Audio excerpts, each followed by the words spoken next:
Movie ஸ்டார்டிங்ல ஒரு பாட்டியோ டிவியை பார்த்துட்டே சொட்டர் பண்ணிட்டு இருக்கு. அப்ப சடனா அதுவும் சீலிங்ல சுத்தி சுத்தி ஓடின மாதிரி ஃபீல் ஆகுது. பயந்த தாய் கல்வியும் இந்த எலி பிடிக்கணும் கால் பண்றாங்க. அதுக்கு அவங்களோ சீலிங்ல எலி ஏதாவது ஓடி இருக்கும், அதுக்கேன் தாய் நீ பேப்பர அட்ரஸ் சொல்லு நாங்க வரோம்னு சொல்ல. அப்ப எலி பிடிக்கிற தம்பியோ இதுக்கு முன்னாடி இதே அட்ரஸ் இருந்து எனக்கு கால் வந்தது, பக்கத்துல பரவசத்தெல்லாம் கேட்டுது, அது நீங்களான்னு கேட்க ஏன்ட்ட பரவாயில்ல ஒன்றும் இல்லப்பா அப்படின்னு அவங்களும் சொல்ல. அதுக்கு அவனும் சரி நான் சீக்கிரமா வர பார்க்குறேன்னு சொல்லி காலை கட் பண்ணுறான். வெளியே ஜோன் பண்ணி போயிது. இந்த பூச்சிப்பிடி தம்பியும் பாட்டு கேட்டுன்னு வருது. லெஃப்ட்டில் பார்த்தா அந்த தாய் கிழவி நம்மளே கூட்டது மட்டும் இல்லாமல் நம்ம காம்படேட்டர் கூட்டிருக்கே வெரி வெரி பேடுன்னு நினச்சது கதை கிட்ட போகிறான். ஏமா தாய் கிழவி சீக்கிரம் கதவை தோறமா இல்லைன்னா நான் பனியில் உறிஞ்சு உரிகிறவன் கத்த. அவங்களோ பட்டன் அழுத்த இவனும் உள்ள போக கையில் ஏதோ பிசு பிசுன்னு இருக்கு. அதை வர வந்து பார்க்குறான். என்ன இல விடாதுன்னு மைண்ட் வாஷ்ல நினச்சிட்டு உள்ள போகிறான். உள்ள வந்தவங்க கிட்ட அது பிரச்சனையை சொல்லுன்னு பார்த்தா நீ யாருன்னு கேட்குது. அதுக்கு அவனும் சிரிச்சுக்கிட்டே நீங்க தானே கூட்டிங்க, இப்ப யாருன்னு கேக்குறீங்க. அப்ப சீலிங்ல அகைன் ஏதோ சத்தம் கேட்க தாய் கிழமையும் நாய்ஸ்ன்னு சொல்ல. அதுக்கு அவனும் ஃபர்ஸ்ட் கஸ்டமர் அருமையான கஸ்டமர்னு நினைக்க அவன் வந்த வேலையை ஸ்டார்ட் பண்றான். அவனும் சுத்தி முத்தி பார்க்க பின்னாடியே ஏதோ சத்தம், யாராச்சும் இருக்கீங்களா அவன் சீரியஸா கேட்க தாய் கிழவி மீண்டும் நாய்ஸ்ன்னு சொல்ல. அதுக்கு அவனும் ஆளை விடு தாயே நான் ரூமுக்குள்ள தேட போறேன்னு ஓட்டான். போன அவனுக்கு ஒரு அதிர்ச்சி காத்திருக்கு. இவனுக்கு முன்னாடி காம்படிட்டர் வந்திருப்பான்னு சொன்னான் இல்லையா, அவன் எலிமெண்ட் மட்டும் அந்த இடத்துல ஓரமா கிடக்குது. நம்ம ஆளோ பேனிக்ல சுத்தி முத்தி பாக்குறான். அப்போ ஒரு பெரிய உல்சரம் மொட்டையான் தலை ரத்தமோ பீச்சு நடிக்க இங்கிருந்து போயிடலான்னு நினைக்கிறான். கரெக்டா டோர் ரூம் கிட்ட வந்தா அந்த ஆயாமா அவனை பார்க்க அது மீண்டும் நாய்ஸ்ன்னு சொல்லிட்டு இன்னொரு பூச்சிப்பிடி வீரனுக்கு கால் பண்ணுது. கட் பண்ணா போர்டேஸ் ஏலியன்னு காட்டுறாங்க. ஏதோ ஒரு பால் மாதிரி ஒன்று ஜன்னலை உடைச்சிட்டு உள்ள வந்து விழும். அதுல இருந்து ஒரு குட்டி ஸ்பைடர் வெளியே வர மாதிரி காட்டிருப்பாங்க. அப்படியே மூவியோட பேரையும் போடுறாங்க, தி ஸ்டிங். ஒரு குட்டி பொண்ணு அதே வென்ட்ரோல்ஸ்ல இருந்து வெளியே வரா. அந்த ரூம்ல தான் ஏதோ சுத்தி முத்தி அதை பார்த்துட்டு இருக்கா. அப்போ அந்த ஸ்பைடர் கரெக்டா அந்த பொண்ணு கையில வந்து உட்கார வெளியே வந்து யாரோ கத்திக்கிட்டு வர மாதிரி ஃபீல் ஆகுது. இவளோ அந்த ஸ்பைடர் ஒரு மேட்ச் பாக்ஸ்ல எடுத்து போட்டுட்டு கிளம்ப ஆகே நான் அவ்வளோ வெண்ட்டுக்குள்ள போய் சுத்திட்டு இருக்க வீடோட ஓனர் தாய் கழிவையும் காட்டுறாங்க. கட் பண்ணா ஒரு வெண்ட்ல இருக்க ஃபேமிலியும் காட்டுறாங்க. ஸ்டார்டிங் சீன்ல நம்ம தாய் கழிவை பார்த்துருப்போம், அவங்கள காட்டுறாங்க. எப்பா ஈத்தனு உன் பொண்ணு என் பொம்மையை எடுத்துக்கிட்டா என் கண்ணாடியை உடைக்கிறா, நீயும் ரெண்ட் பே பண்ணல, இல்ல இதெல்லாம் நல்லா இருக்கான்னு கேக்குறேன் அப்படின்னு ஒரு சத்தத்தை போட அப்ப இவளோ அவ கொண்டு வந்த அந்த ஸ்பைடர் ஒரு கண்ணாடி பாக்ஸை ஸ்டோர் பண்றா. அப்ப உள்ள வந்த ஈத்தனும் கால்ரெட் கிட்ட ஓனர் தாய் கழிவு அவங்க பொம்மையை காணான்னு கம்ப்ளைண்ட் பண்ணாங்கன்னு சொல்ல அது கால்ரெட்டை ஒண்ணுமே நடக்காத மாதிரி ரியாக்ஷன் கொடுக்குறா.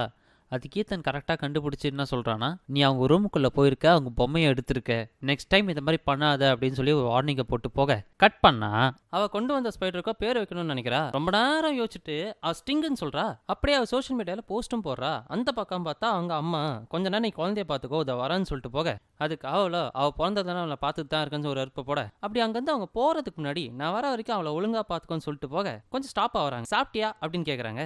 அவளும் பார்க்க அப்போ அவங்களும் இந்தா பண்ணானா சாப்பிட்டுக்கிட்டே அவளை பார்த்துக்கோ அப்படின்னு சொல்லிட்டு கிளம்புறாங்க. கட் பண்ண கேல்ரெட்டு அந்த ஓன தாய்கிட்ட இருந்து கொண்டு வந்த பொம்மையை எடுத்து போஸ்ட் போடுறா. அப்ப பக்கத்துல கற்பாம்பூச்சி போல அதை எடுத்து ஸ்டிங் பாக்ஸ்ல போடுறா. கொஞ்ச நேரம் கழிச்சு பார்த்தா அந்த ஸ்டிங்கு அந்த பூச்சியை சாவடிச்சிருக்கும். அப்போ டவுன் ஃப்ளோர்ல நம்ம ஈத்தன் இருக்க அவரோ மரியா வீட்டில் பிளம்பிங் ஒரு பார்த்துட்டு இருக்க அந்த மரியாமாவோ நீ ரொம்ப lucky, you have a beautiful family அப்படின்னு சொல்றா.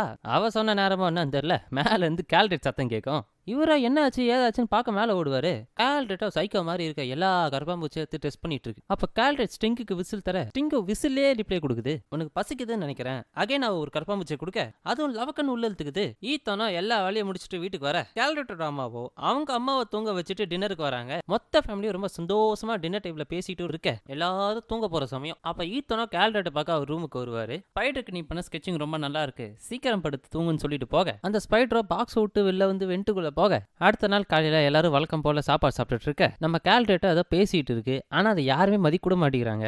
கடுப்பானவ கோச்சுக்கிட்டு உள்ள போயிட்டா. அப்ப ஓன தாய் கிழவி மேல இருந்து ஆன்னு கத்த சத்தத்தை கேட்டு நம்ம ஈத்தன் வந்து பாக்குறான். பார்த்தா பேரட்டோ பேப்பர் ஆகி இருக்கு. அப்ப ஓன தாய் கிழவி அது கண்டிப்பா எலியோட வேலையா தான் இருக்குன்னு சொல்ல ஈத்தனும் இது கண்டிப்பா எலியோட வேலையா இருக்க வாய்ப்பே இல்லை அப்படின்றப்பல அந்த பக்கம் பார்த்தா பூச்சிப்பிடி வீரன் உள்ள வரான். செத்து போன பறவை அடக்கம் பண்ண கூட்டிங்களா அது இந்த வீடா அப்படின்னு வெளில இருந்து கத்த அப்போ உள்ள வந்த பூச்சிப்பிடி வீரனும் அந்த பறவையை பார்த்துட்டு இது கண்டிப்பா எலி பண்ணியிருக்க வாய்ப்பே இல்லை, வேற என்னமோ ஒண்ணு பெருசா இருக்கு, நீ ஒன்றும் பயப்படாத தாய் கிழவி நான் பாத்துக்கிறேன் அப்படின்னு சொல்ல அப்ப ஈத்தனா கையில என்னடா எலக்ட்ரிக் துப்பாக்கின்னு கேட்க அதுக்கு அவனும் இது பூச்சிப்பிடி வீரனின் ஆயுதம் அப்படின்னு சொல்லிட்டு உள்ள போறான். வந்தவனும் அவன் கொண்டு வந்த ஸ்மோக்கை தூக்கி அந்த வெண்டுக்குள்ள தூக்கி போட அப்ப மறதி ஆயாமாவோ இவன் யாருன்னு கேக்குது. கேல்ரெட்டோ போன் நோண்டிட்டு இருக்க சடனா திரும்ப ஸ்பைடர் பாக்ஸை பார்க்க உள்ள இருந்து பேரட் சத்தம் கேக்குது. டவுட் பண்ண கேல்ரெட்டோ கூகுள் சர்ச்ல பேர்ட் வாய்ஸ்னு போடுது. அதுக்கு எக்ஸாக்டா என்ன சவுண்டு கேக்குதோ அதே சவுண்டு வந்து நம்ம ஸ்பைடர் தம்பி கொடுக்குறான். அதுக்கு அவ்வளோ நீ பெரிய மிமிக்ரி ஆர்டிஸ்ட்னு சொல்லி புகழ்றா.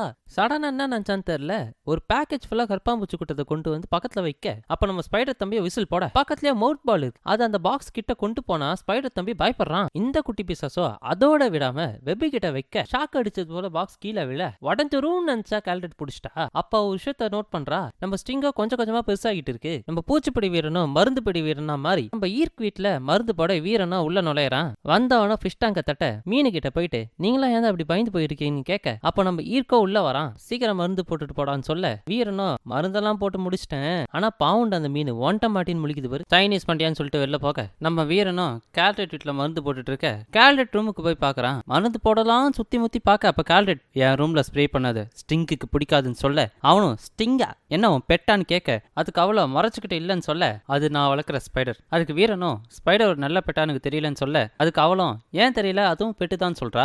அதுக்கு வீரனும் ஒரு எக்ஸ்பிளனேஷன் கொடுக்குறான். நாயோ நன்றி உள்ள ஜீவன், பூனையா கொஞ்சம் பாசம் உள்ள ஜீவன், ஆனா நீ சொல்ற ஸ்பைடர் அதுக்கு வெறும் திங்கவும் கொல்லவும் தானே தெரியும் அப்படின்னு சொல்ல நம்ம கேல்டேட்டோ நீ சொல்றதுன்னு அக்செப்ட் பண்ணிக்க முடியாதுன்னு சொல்ல அதுக்கு வீரனும் உன் ஸ்பைடர்னு காட்ட முடியுமான்னு கேட்க அவளும் காட்டுறா. ஆனா ஸ்பைடர் வீரருக்கே பயத்தை காட்டுது.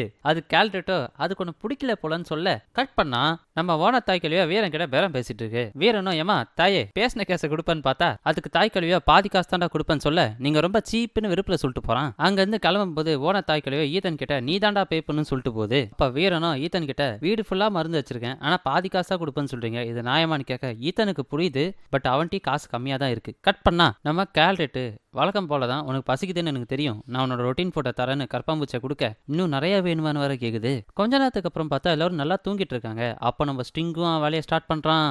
வெண்டுக்குள்ள சுத்திட்டு இருந்த நம்ம ஸ்டிங்கோ கரெக்டா நம்ம மரியா ஸ்டாப் பண்ணல நிக்கிறான். அப்ப இன்னைக்கு அந்த நாய் தான் பலியாடுன்னு நினைச்சா மரியாவும் டாக் சத்தம் கேட்டுட்டு முழிக்கிறா. டாக வெளியே விடுறா. முழிப்பு வந்தவங்கள நம்ம டேப்லெட் போலான்னு டோரா திறந்தா அங்க ஸ்டிங்க நிக்கிறான். மரியாவும் போட்டோ ஃப்ரேம்ல இருக்காங்க ஃபேமிலியை பார்த்து ரொம்ப மிஸ் பண்ணிட்டு இருக்க நம்ம ஸ்டிங்கும் கரெக்டா நம்ம மரியா வாய்க்குள்ள போறான். கொஞ்சம் கொஞ்சமா அவங்கள துடிக்க துடிக்க கொள்றான். கேலட்டோட அம்மாவும் பொண்ணுக்கு நைல் பாலிஷ் போட டின்னர் டேபிள்ல நம்ம சைனீஸ் மண்டியனை பத்தி தான் பேசுறாங்க. அவர் பயாலஜி ஸ்டூடெண்ட் மீனெல்லாம் வச்சு அதை ரிசர்ச் பண்ணிட்டு இருக்கான். கேலட் கிட்ட வார்ன் பண்றான், அவன் ரூமுக்கு தயவு செஞ்சு போயிடாத, ஆனா நமக்கு தான் தெரியுமே அது லூசுன்னு, நம்ம எதை பண்ணாதான் சொல்றோமா அதை தான் பண்ணும். இப்ப கூட கரெக்டா ஈர்க் ரூம் கிட்ட தான் நிக்கிறா. ஈர்க்கு உனக்கு என்ன வேணும்னு கேட்க அதுக்கு அவ்வளோ எனக்கு ஒரு ஃபிஷ் டேங்க் வேணும், என்கிட்ட ஒரு 6000 ரூபாய் இருக்கு அது போதுமான்னு கேட்க ஈர்க்கும் உன்ட்ட மீன் இருக்கான்னு கேட்கறான். அதுக்கு அவளும் என்கிட்ட ஸ்பைடர் இருக்குன்னு சொல்றா. நம்ம ஈர்க்கோ இது என்ன டைப் ஸ்பைடர்னு கேட்க அதுக்கு அவ்வளோ நான் கூகுளில் மேட்ச் பண்ணி பார்த்தேன் என்னால் கண்டுபிடிக்க முடியலன்னு சொல்லுது. அப்ப நம்ம கேல்டட்டோ ஸ்பைடர் எவ்வளவு நாளுக்குள்ள வளரும்னு கேட்க அதுக்கு நம்ம ஈர்க்கோ சிலது வாரத்துல சிலது வருஷத்துலன்னு சொல்றான். அப்ப நம்ம கேல்டட்டோ எந்த ஸ்பைடர் ஆச்சும் சில மணி நேரத்துல வளருமான்னு கேட்கறா. அதுக்கு அவனும் வாய்ப்பே இல்லைன்னு சொல்றான். இப்ப கேல்டட்டோ அவளுக்கு வெளிச்சம் பிடிக்காது இருட்டு தான் உலகம்னு சொல்லி விசில் போடுது. பதிலுக்கு நம்ம ஸ்டிங்கும் விசில் போடுது. இதுதான் பசி அழைப்புன்னு சொல்றா. ஒரு சைக்கோ மாதிரி பேசிட்டு இருக்கா. அதுக்கு நம்ம ஈர்க்கோ இவகிட்ட போய் சயின்ஸ் பேசிட்டு உட்காந்துட்டு இருக்கான். ஸ்பைடருக்கு வாய்ஸ்ல காய்ச்சலன்னு. அதுக்கு அவளும் நான் தான் சொன்னேனே இது ஸ்பைடரே இல்ல வேற அப்படின்னு. அவளும் ஓபன் பண்ண ஈர்க்கும் இரு இது வெனமஸா இருந்தா உயிருக்கே ஆபத்து திறக்காதன்னு சொல்ல அதுக்கு அவளும் நீ பயப்படாத நான் நிறைய தடவை ஓப்பன் பண்ணியிருக்கேன்னு சொல்ல இப்போ ஸ்டிங் ஆக்டிவிட்டிஸை பார்த்து இருக்கு நான் உனக்கு ஃப்ரீயாகவே டேங்கை தரேன்னு சொல்கிறான். பட் ஒன் கண்டிஷன் உன் ஸ்டிங்கை நான் பாக்ஸ்லேருந்து டேங்க்குக்கு ட்ரான்ஸ்ஃபர் பண்ணும், அது கொஞ்சம் காம்ப்ளிகேட்டடான ப்ராசஸ். ஸோ நான் ட்ரான்ஸ்ஃபர் பண்ணிட்டு சீக்கிரமாக கொண்டு வந்து தரேன்னு சொல்ல அதுக்கு கேல்டட்டோ ஈத்தனுக்கு தெரியாமல் கொண்டு வந்து தந்துட்டு போன்னு சொல்லிட்டு போக இந்த பக்கம் பார்த்தா புருஷனும் பொண்டாட்டியும் சண்டை போட அப்போ வெண்ட்லேருந்து ஏதோ ஒரு சத்தம் கேட்குது. ஈத்தனும் என்னன்னு பார்க்கலான்னு வெண்ட்டை ஓப்பன் பண்ணுறான். அப்போ உள்ளேருந்து மரியாவோட டாக் ஓடி வருது. ஈத்தனும் டாகை தூக்கிட்டு மரியாதை தட்ட உங்க டாக் ஏன்ட்ட தான் இருக்கு தாயி தயவு செஞ்சு டோரை ஓப்பன் பண்ணுங்கன்னு கத்த. But no response. நான் டோரை ஓப்பன் பண்ணி டாகை வச்சுட்டு போறேன்னு சொல்றான். டோரும் ஓப்பன் ஆகுது. அவனுக்கு ஒரு ஷாக்கு காத்துட்டு இருக்கு. அப்ப போலீஸோ உள்ள வருது. அவங்க சைடுல இன்வெஸ்டிகேஷனும் பண்றாங்க. அப்ப மரியா எப்படின்னு ஈத்தன் கிட்ட கேட்க ஈத்தனும் அவங்க ஒரு ஆல்கஹால்க்குன்னு சொல்றான். அவங்க அபார்ட்மெண்ட்ல நீங்க என்ன பண்றீங்கன்னு போலீஸ் ஈத்தன் கிட்ட கேட்க அப்ப அவரும் நான் அவங்களோட டாக் ரிட்டர்ன் கொடுக்க வந்தேன்னு சொல்றாரு. ரொம்ப நேரமா கூப்பிட்டு பார்த்தா அவங்க வெளியே வரவே இல்லை. அதான் என்கிட்ட ஸ்பேர் கீ இருந்தது. டோர் ஓப்பன் பண்ணி உள்ள போய் பார்த்தா அவங்களும் இறந்து போயிருந்தாங்கன்னு போலீஸ் கிட்ட சொல்ல அப்ப போலீஸும் நீங்க ஏன் ஸ்பேர் கீ வச்சுன்னு கேக்குறாங்க. அதுக்கு அவரும் நான் அந்த அபார்ட்மெண்ட்டுக்கு சூப்பர்வைசர்னு சொல்றாப்ல. அப்ப ஈர்க்கோ ஈத்தனுக்கு கால் பண்ணி கேல்டட்டோட ஆக்டிவிட்டிஸை பத்தி எக்ஸ்பிளைன் பண்றான். உன் பொண்ணு இந்த ஸ்பைடர் என்கிட்ட கொண்டு வந்தான். நான் பண்ண ரிசர்ச் வரைக்கும் இது என்ன கைண்ட் ஆஃப் ஸ்பைடர்னே தெரியல. பட் கண்டிப்பா இது ஒரு ஆபத்தான ஸ்பைடர் என்னால் கரெக்டாக சொல்ல முடியும். இதை உன் பொண்ணு வந்துட்டு சொல்ல வேணாம் தான் சொன்னேன். பட் இங்க நடக்கிற இன்சிடென்ட்லாம் பார்க்கும்போது இதுதான் காரணமா இருக்குமோன்னு எனக்கு தோணுச்சு. அதான் உனக்கு கூட்டு சொல்றேன்னு சொல்ல அப்ப ஈர்க்கோ அது எவ்வளவு பெருசுன்னு தெரியுமா ஈத்தன் கிட்ட காட்ட அதுவும் ஸ்டார்டிங்ல பார்த்ததை விட பெருசா வந்திருக்கு. வெறும் 2 நாள்ல இப்பதான் ஈத்தனுக்கு சீரியஸ்னஸ் புரியுது. அப்ப ஈத்தனோ கேல்டட் கிட்ட எப்போ நீ உன் பெட்டு ஸ்பைடரை பத்தி எங்க கிட்ட சொல்ல போறேன்னு கேட்க அதுக்கு அவளும் ஸ்டிங்க என்ன பண்ணீங்கன்னு கேட்கறா. அப்ப ஈத்தனோ வெனமஸை ஈத்தன்ஸை ஹெல்த் டிபார்ட்மெண்ட்டுக்கு கொண்டு போக போறான்னு சொல்ல இங்க தான் மூவில ஒரு ட்விஸ்ட் ரிவீல் பண்றாங்க. இவ்வளவு நேரம் ஈத்தன் தான் கேல்ரட்டோட அப்பா நம்ம நினைச்சிருப்போம். பட் கோவப்பட்ட நம்ம கேல்ரட்டோ ஒரு உண்மையை போட்டு உடைக்கிறா. நீ அப்பா இல்ல, எங்க அப்பா தாய்லாந்துல இருக்காரு அப்படின்ட்டு. அப்ப ஈத்தனும் கொஞ்சம் ட்ரிகர் ஆயிடுறான். அப்பயே அவங்க அப்பா வந்து பார்க்கவே இல்லைன்னு கேட்க அப்ப கேல்ரட்டோட அம்மாவும் ஈத்தன் கொஞ்சம் அமைதியா இருன்னு சொல்ல அவளும் அழுதுகிட்டு போக கேல்ரட்டோட அம்மாவோ தேங்க்ஸ், நீ பண்ண எல்லாத்துக்குமே தேங்க்ஸ் அப்படின்றாங்க. அப்ப நம்ம ஈத்தனும் நான் தான் அவளோட அப்பா, அவன் உங்களை விட்டு எப்பயோ போயிட்டான், நான் தானே இப்போ உங்களை எல்லாத்தையும் போய் பாத்துக்கிறேன் அப்படின்ற மாதிரி சொல்ல அப்ப எனக்கு அவன் மேல அக்கறை இருக்காதா அப்படின்னு ஈத்தன் கேட்கறான். அதுக்கு அவங்க அம்மாவும் இப்ப எல்லாமே முடிஞ்சு போச்சு ஈத்தன் அப்படின்ற மாதிரி சொல்லிட்டு போக இப்ப ஈர்க்கோட ரூம் தான் காட்டுறாங்க. அவனும் ஸ்டிங்க ஒரு பெரிய ஃபிஷ் டேங்க்ல ஷிஃப்ட் பண்ணிட்டான். அதுவும் இன்னும் நல்லா வந்து போயிருக்கு. இந்த பக்கம் ஈத்தனும் டிராயிங் ரூம்ல அசதியில தூங்க அப்ப பக்கத்துல பார்த்தா ஸ்டிங்கு அவனும் பயத்துல கீழே விழ அப்புறமா தான் தெரியுது அது வெறும் இலூஷன். அந்த பக்கமும் கேல்ரட் காமிக் ரீட் பண்ணிட்டு இருக்கா. என்ன நினைச்சான்னு தெரியல, அவ காமிக்க தூக்கி வீசுறா. பிகாஸ் அது ஈத்தன் ஸ்கெட்ச் பண்ண காமிக் ஸ்டோரி. இங்க நம்ம ஈர்க் ரூமை காட்டுறாங்க. ஈர்க் நல்லா தூங்கிட்டு இருக்கான். ஃபிஷ் டேங்கோ உடையுது. ஈர்க்கோட ஸ்டோரியா முடியுது. அந்த பக்கமா கேல்ரட் அவங்க அம்மாவுக்கு தலை சீவி விட அந்த அம்மாவோ அவங்க பொண்ணுகிட்டயா என் பொண்ணை நீ பார்க்கணும், அவ ரொம்ப தங்கமான பொண்ணு நல்ல பொண்ணுன்னு சொல்லிட்டு இருக்கு. இந்த பக்கமும் நம்ம ஈத்தன் வழக்கம் போல அவன் பிளம்பிங் ஒர்க்கை பார்க்க அவனோட காமிக் டீம்ல இருந்து அவனுக்கு மெசேஜ் வருது. அதை கேட்ட அவனும் டிப்ரெஷன்ல இருப்பான் போல. ஃபிக்ஸ் பண்ண வந்த ஹீட்டரே நச்சுன்னு அடிக்கிறான். அப்ப நம்ம ஓன தாய்க்குள்ளேயே அங்க வந்து ஓடி வந்து டே என்னடா பண்றன்னு கேட்க அவனும் இல்ல ஹீட்டரை ஃபிக்ஸ் பண்ணிட்டு இருக்கேன்னு சொல்றான். அதுக்கு ஓன தாய்க்குள்ளேயோ இதான் நீ ஹீட்டரை ஃபிக்ஸ் பண்ற லட்சணமான்னு கேட்க இப்ப ஈத்தனும் ஓன தாய்கிட்ட உங்களுக்கு ஏன் பிடிக்கவே மாட்டேன்னு கேட்கறான். ஓன தாய்க்குள்ளேயோ உன்னை எனக்கு ரொம்ப ரொம்ப பிடிக்கும், ஆனா நீ மத்த ஆம்பளங்க மாதிரி ரொம்ப வீக் எமோஷன்ல, உங்க எல்லாருக்கும் நான் ஒரு ஃபேவர் பண்றேன், சீக்கிரமா இந்த அபார்ட்மெண்ட் வந்து உங்க எல்லாரையும் அனுப்ப பாக்குறேன்னு சொல்லுது. கட் பண்ணா ஓன தாய்க்குள்ளேயோ அது பூனையை தேடின்னு சுத்திட்டு இருக்கு கிட்டின்னு. பட் ஒரு ரெஸ்பான்ஸ் இல்ல. அப்ப வெண்ட்ல இருந்து ஏதோ சத்தம் கேட்க பாட்டியும் தலையை விட பிளாஷ் லைட் ஆஃப் ஆயிடுது. பக்கத்துல பார்த்தா நம்ம ஸ்டிங்கு. அப்புறம் என்ன ஆகும், நம்ம ஆயாவோட சொல்லியே முடிஞ்சது. கட் பண்ணா டிவியும் மக்கார் பண்ண நம்ம ஈத்தேராத ரிப்பேர் பண்ணிட்டு இருக்கான். சுத்தி எல்லாரும் ஜாலியா சிரிச்சு பேசிட்டு இருக்காங்க. பட் நம்ம ஆளோ டிப்ரெஷன்ல இருக்கான். டிவியையும் அவனால சரியா ரிப்பேர் பண்ண முடியல. காண்டானவன் டிவியை ஒரே உடைக்கிறான். இடமே ஒரு மாதிரி சைலண்ட் ஆகுது. அப்ப கேல்ரட்டோட அம்மாவோ கேல்ரட் கிட்ட தம்பியை கூட்டிட்டு உள்ள போன்னு சொல்றாங்க.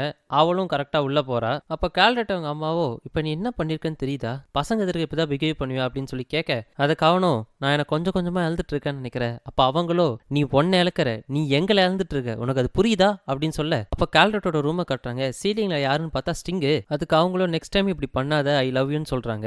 கரெக்டா ஈத்தன் மேல வந்து நம்ம ஸ்டிங் பாயறான். ஈத்தன் மர்கையா கூட அவங்க வைஃபுமே மர்கையா, இவங்க ரெண்டு பேரையும் வெப்ப போட்டு உள்ள எழுத்துட்டு போது ஸ்டிங். இது எதுவுமே தெரியாத கேல்ரட்டோ பாட்டு கேட்டுட்டு இருக்கா. அப்ப அந்த நாய் மட்டும் அகைன் அண்ட் அகைன் கத்திக்கிட்டே இருக்கு. இது ஏன் கத்திக்கிட்டே இருக்கு அப்படின்னு சொல்லி பார்த்தா அவளை சுத்தி என்ன நடக்குன்னு கவனிக்கல. போனை பார்த்துக்கிட்டே போயிட்டு நாய் ஃபுட் எடுத்துட்டு வந்து நாய்க்கு வைக்கிறா. அந்த நாய் அகைன் அண்ட் அகைன் கத்திக்கிட்டே இருக்கு ஃபுட்டை சாப்பிடாம. இப்பதான் நம்ம கேல்ரட்டுக்கு ஒரு விஷயம் சென்ஸ் ஆகுது. வெளில வந்து பார்த்தவளோ அம்மா அப்பான்னு கத்த யாருமே இல்ல. இடமே ஒருமே கலைஞ்சு போயிருக்கு. வெண்ட் மட்டும் ஓப்பன்ல இருக்கு. வெண்ட்டுக்குள்ள போய் தலையை விட்டு பாக்குறா. உள்ளேயும் போய் பாக்குறா, அங்க யாருமே இல்ல. சோ இவ்வளவு அந்த வெண்ட் கிட்ட போய் ஸ்டிங்குன்னு கத்திட்டு இருக்கா. அப்ப அதுவும் வேகமா ஓடி வர பயந்த எவ்வளவு கதவை வச்சு அடைக்கிறா. ஓடி வந்து நிக்கிறா. பட் பின்னாடி பார்த்தா பாவம் அந்த தம்பியை தூக்கிட்டு போயிடுச்சு அந்த ஸ்டிங். அவ்வளோ கதறா. அப்புறம் அவன் என்ன நினைச்சான்னு தெரியல, மவுத் பால் எடுத்து ஃபுல்லா கிரஷ் பண்ணிட்டு அதை வந்து தண்ணியில கலந்து வாட்டர் கன்ல லோட் பண்ணிட்டா. மூவி ஸ்டார்டிங்ல நம்ம பார்த்திருப்போம் அந்த மவுத் பால் பட்டாலே அந்த வெப் வந்து உடஞ்சிரும். சோ இதை தெரிஞ்ச அவளோ ஒரு கரெக்டான வேலையை தான் பார்த்திருக்கா. கட் பண்ணா வெண்ட்டுக்குள்ள வாட்டர் கன் அடிச்சுக்கிட்டே மூவ் பண்ணி போறா. மூவ் பண்ணி வந்தவளோ கரெக்டா அந்த மரதியாவோட வெண்ட் கிட்ட வந்து நிக்கிறா. வெண்ட்டை உடைச்சு வெளில வந்து பார்த்தா அந்த மரதியாவும் அந்த பொண்ணை பார்த்து பயப்படுது. அவளும் நான் கேல்ரட் தான் ஒண்ணும் இல்லைன்னு சொல்றா. இப்போ உங்க நிலைமை எதுவுமே சரியில்லை, நீ யாருக்காச்சும் கால் பண்ணி ஹெல்ப் கூப்பிடுன்னு சொல்றா. கால் பண்ணா நம்ம பூச்சிப்படி வரன் தான் திருப்பி உள்ள வரான். இது ஒரு பக்கம் இருக்க